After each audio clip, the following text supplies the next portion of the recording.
Now today, friends, I come to 1 Chronicles, the 20th chapter, and we find that there are two enemies. They were the constant, persistent, and seemed to be the eternal enemies of the nation Israel, and especially of David. And one was the Ammonites, and the other were the Philistines.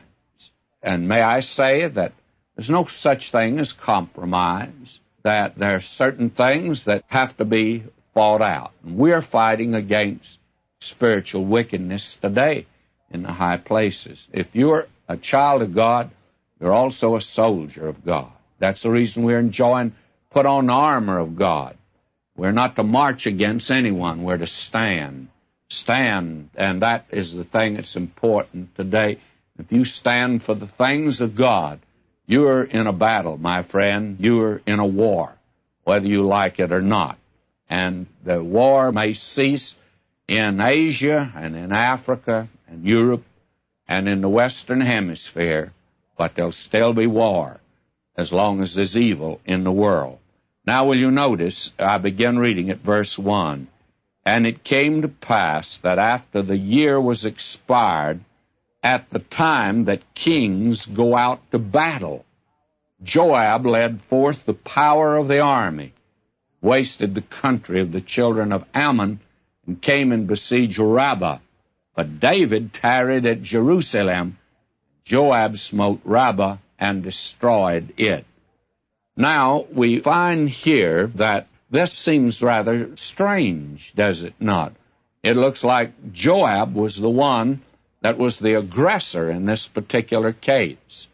And he may have been, but if you are wanting to blame him, then you've forgotten what we looked at last time. You remember that David made a friendly gesture to the young king of Ammon. The old king died, and David sent his condolences and his sympathy, and he was insulted. And immediately the new king came against David in warfare. And so this is just a continuation of the warfare, my friend. There's no compromise with evil. As long as there's light and darkness, there must be. As long as there's right and wrong just can't agree with each other. The idea today that these two can get along is wrong. How can two walk together except they be agreed? And if you're walking with evil, it's because you've compromised with it. You're in agreement with it. My friend, this is something today the world's forgetting. It's almost, well, it would be amusing if it wasn't so tragic that there's so many people that are horrified at war when it's across the ocean. But when there's lawlessness in our streets, we must learn to understand these folk today. We just must learn to appreciate them. May I say that today there is hypocrisy in our contemporary culture that is sickening beyond degree. And if it's wrong across the ocean, it's wrong here. And evil must be opposed.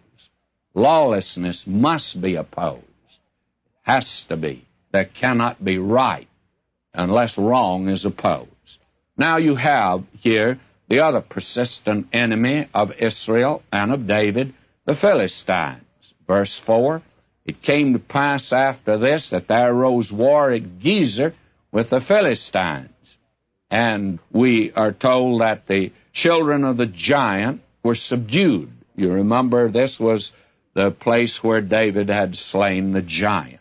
But now we find that the children of the giant are also slain. They were a constant enemy of the children of Israel. That is the message, I think, in this chapter here for you and me today.